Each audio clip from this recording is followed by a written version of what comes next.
Kaya't wag kang pasaway, batang kulong. Nasa sinapupunan ka pa lang ng iyong mahal na ina. Ang iyong ama di na magkandaw-gaga sa paghahanda sa iyong pagsilang. Iniisip kung anong ipapangalan sa'yo, kung girl o boy ka ba. Batang kulong, batang kulong,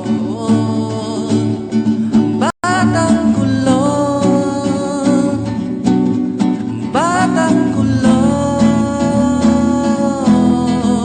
Kaya't wag kang pasaway, batang kulong. Ang nanay at tatay mo ay laging pagod. Trabaho ng trabaho upang may maipakain, pampadamit at pampaaral sa'yo. Mapagsabihan ka